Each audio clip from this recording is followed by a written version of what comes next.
कि आपसे पूछा जा रहा है कि ये स्प्रिंग ब्लॉक सिस्टम ऑक्सीलेट कर रहा है एंड द ऑक्सीलेशन का जो टाइम पीरियड है वो टी मेंशन है। T is the time period of oscillation है, ठीक है। टाइम पीरियड ऑफ ऑक्सीलेशन है, ऑफ ऑक्सीलेशन है, ठीक है। अब आपसे पूछा क्या जा रहा है कि if the time period is t, find the time taken to go from plus a to minus a by two. मतलब इस पोजीशन से स्टार्ट होकर के और ये x equal to minus a by two तक पोजीशन तक जाने में इतना जो ये डिस्टेंस ट्रेवल हुआ है, इसको जाने में टाइम कितना लगा, what is the time taken to complete this journey. लेकिन अगर आप इंट्यूशन से इसे बनाते हो, जैसे सपोज करो कि आपने देखा कि particle x equal to plus A से x इक्वल टू 0 गया, मतलब अल्टीमेटली क्या है, टाइम पीरियड के बारे में आप जानते हो ये 4 क्वार्टर साइकिल से बना हुआ है। ये पार्टिकल जब यहां से चल के यहां आएगा तो इसमें टाइम लगेगा t/4, ठीक है। तो यहां से यहां जाएगा तो इसमें टाइम लगेगा t/4। फिर जब इस पॉइंट से ये तो इधर की जर्नी हो गई, जब इस पॉइंट से इधर की ओर जब पार्टिकल ट्रेवल करेगा तो फिर लगेगा t/4, और फिर इस पॉइंट से जब यहाँ आएगा तो लगेगा t/4, and that's lead to the total time period कितना हो जाएगा, तो t/4 plus t/4 plus t/4 plus t/4, ठीक है। And this is the time period t। So 4 quarter cycle से आपका टोटल टाइम पीरियड बना होता है। ये आपका बेसिक इंट्यूशन है टाइम पीरियड को लेकर के। अब अगर ये पार्टिकल यहाँ से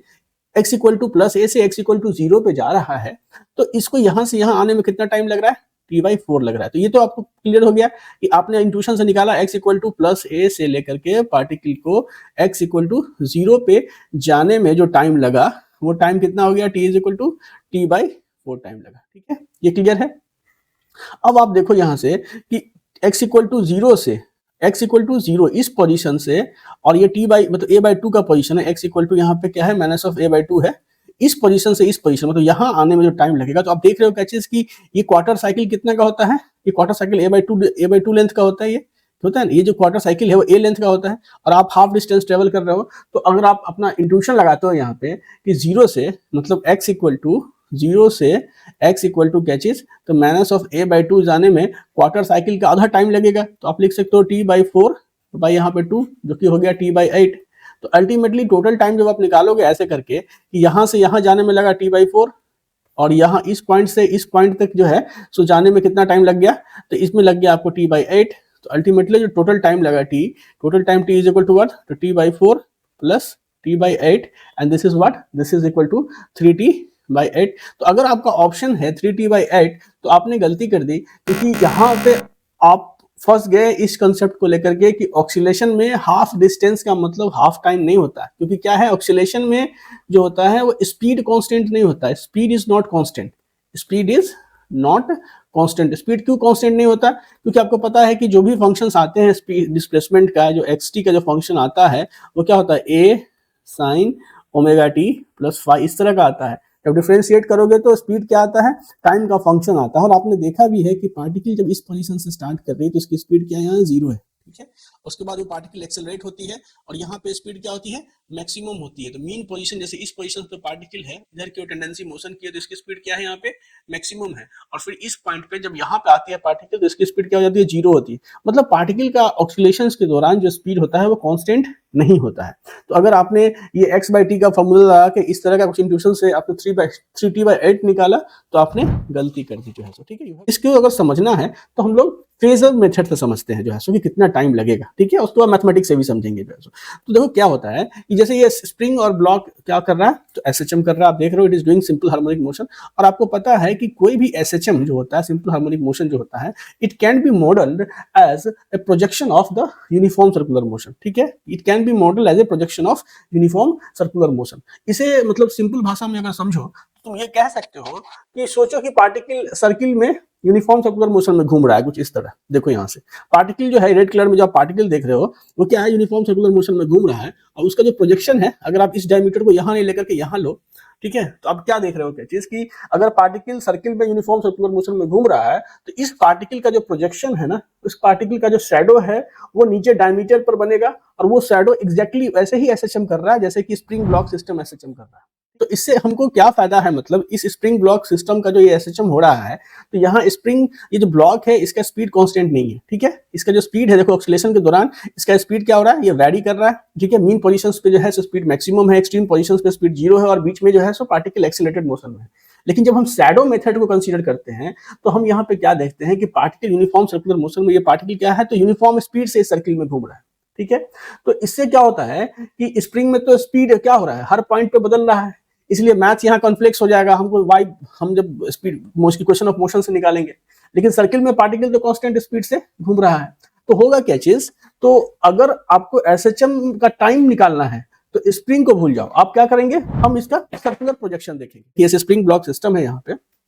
तो इसका इस पार्टिकल एसएचएम कर रहा है, एसएचएम अगर कर रहा है तो हम इसको क्या कर रहे हैं, रिप्रेजेंट कर रहे हैं इसके कॉरेस्पॉन्डिंग सर्कुलर मोशन से, मतलब यूनिफॉर्म सर्कुलर मोशन और उसके प्रोजेक्शन से रिप्रेजेंट कर रहे हैं। पार्टिकल यहाँ से स्टार्ट कर रहा है, जैसे ही हम इस ब्लॉक को रिलीज करेंगे तो ये पार्टिकल जो है ये ऊपर की ओर जाएगा, और ये इस पार्टिकल का जो प्रोजेक्शन होगा वो ठीक ये इसके ट्रेजेक्टरी को फॉलो करेगा, इस ब्लॉक के ट्रेजेक्टरी को फॉलो करेगा, ठीक है।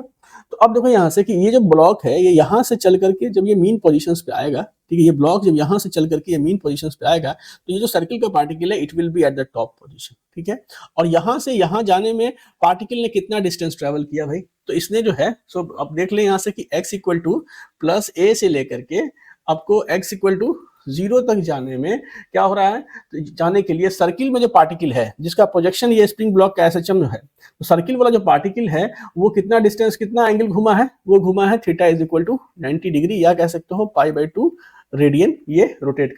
किया, ठीक है। तो यहाँ से यहाँ π/2 रेडियन वो रोटेट किया है, 90 डिग्री रोटेट किया। अब देखो यहाँ से पार्टिकल का अल्टीमेट डेस्टिनी क्या है, यहाँ पे है x is equal to minus of a/2। जब पार्टिकल मतलब ये स्प्रिंग यहाँ होगा उस समय ये पार्टिकल क्या होगा, यहाँ से तो ये पार्टिकल चल के यहाँ आएगा, तभी तो इसका जो प्रोजेक्शन ये बन रहा है, this is the projection of this particle on the diameter, ये पॉइंट, ठीक है। ये जो प्रोजेक्शन बन रहा है ये प्रोजेक्शन अब देखो यहाँ से कि x इक्वल टू a/2 बनना चाहिए, ठीक है। तो अब अगर गौर से देखो तो यहाँ से यहाँ तो 90 डिग्री ट्रेवल कर लिया, आपने देखा कि यहाँ ये जो मेरा फेजर था ये यहाँ से, और जब ये यहाँ आया तो ये टोटल कितना 90 डिग्री ट्रेवल कर लिया। अब देखो यहाँ से कि x इज इक्वल टू 0 से जब particle x is equal to क्या चीज आता है, तो a/2 पे आता है, माइनस ऑफ a/2 पे आता है, तो मेरा फेजर जो है तो कितना एंगल मूव किया, ये देखो ये रहा आपका,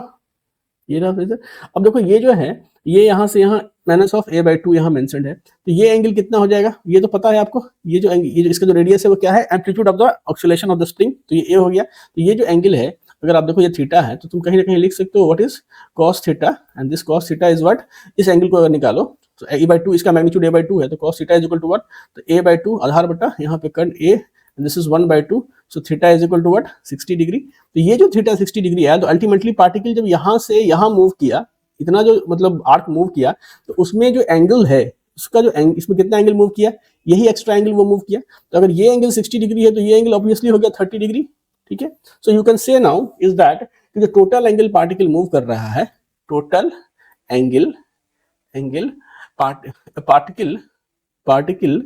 on UCM uniform circular motion, ठीक है, वो कितना मूव कर रहा है, वो मूव कर रहा है 90 डिग्री, यहाँ से यहाँ आने में जो 90 डिग्री हुआ सो, और प्लस ये 30 डिग्री, प्लस ये 30 डिग्री, टोटल हुआ 120 डिग्री मूव कर रहा है। अब आप बताओ कि जब ये पार्टिकल यूनिफॉर्म सर्कुलर मोशन वाला पार्टिकल जिसका शैडो ही जो है सो स्प्रिंग ब्लॉक सिस्टम का एसएचएम रिप्रेजेंट कर रहा है, तो ये पार्टिकल जब 360 डिग्री घूम जाता है तो टाइम पीरियड कितना लगता है, टी लगता है, ठीक है, क्योंकि पूरा सर्किल कंप्लीट करने में टाइम टी लगता है। मतलब 360 डिग्री जब पार्टिकल जो है, जब यूनिफॉर्म सर्कुलर मोशन वाला जो पार्टिकल है 360 डिग्री घूमता है तो आपका टाइम कितना खर्च होता है, टी टाइम लगता है, टाइम पीरियड, ठीक है। तो बताओ अगर 120 डिग्री अगर वो पार्टिकल मतलब घूमा, मतलब ये पार्टिकल यूनिफॉर्म सर्कुलर मोशन में है, अगर उसने 120 डिग्री ट्रेवल किया, ठीक है, तो कितना टाइम लगेगा, t/360 into 120 degree, and this is basically t/3,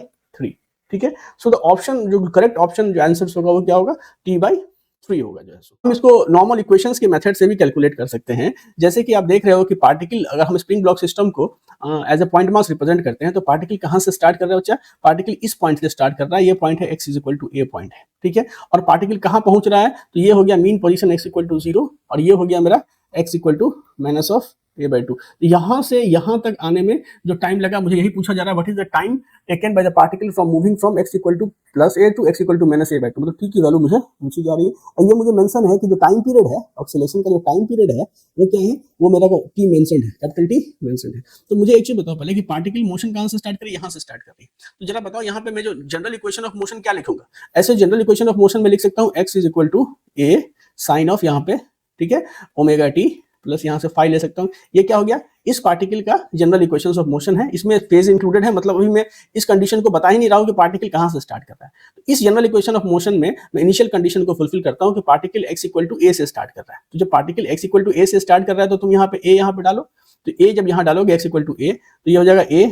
यहाँ से साइन ऑफ यहाँ पे क्या चीज t इक्वल टू 0 डालोगे तो यहाँ पे साइन ऑफ यहाँ पे फाई आ जाएगा, और इससे निकल के आएगा फाई की वैल्यू कितना, तो π/2। जब फाई की वैल्यू π/2 आ जाएगी तो तुम यहाँ सब्स्टिट्यूट करोगे तो ये आ जाएगा x equal to a sine of यहाँ पे तो ओमेगा टी प्लस π/2, तो ये आ गया a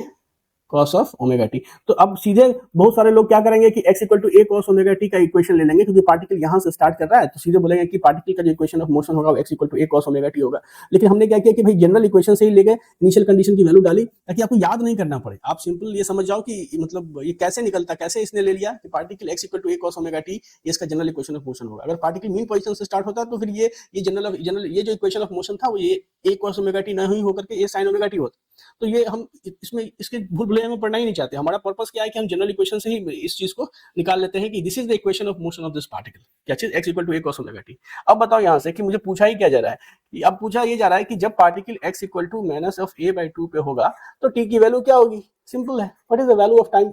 t। तो मैं बस यहाँ पे x की value minus of a/2 displacement की वैल्यू डाल देता हूँ, ये हो गया a cos of omega into T. यहाँ से क्या निकाला, टी की वैल्यू निकालनी थी मुझे, तो सबसे पहले तो ये आ गया कि cos omega into t is equal to minus of 1/2 of minus of 1/2 मतलब 120 degree. So cos omega t is equal to what, तो ये हो गया cos of 120 degree. So omega t is equal to what, तो 2π/3 आ गया। अब तुम यहाँ से देखो टी की वैल्यू कितनी आ गई, टी बराबर हो गया 2π/3 ओमेगा, और यहाँ टाइम पीरियड टी दिया हुआ है तो ओमेगा बराबर क्या होता है 2π/t होता है। सो व्हाट इज ओमेगा है 2π/t, सो हम लोग यहाँ इसमें सब्स्टिट्यूट करेंगे ओमेगा की वैल्यू, तो 2π/3 इंटू 2π/t। तो अब क्या होगा 2π कट जाएगा, this is t/3। So time period will be t/3, not the basic intuition जो कि आपने निकाला यहाँ पे ये 3 ये आपका गलत होगा, ये इंट्यूशन ट्रैप है आपके लिए।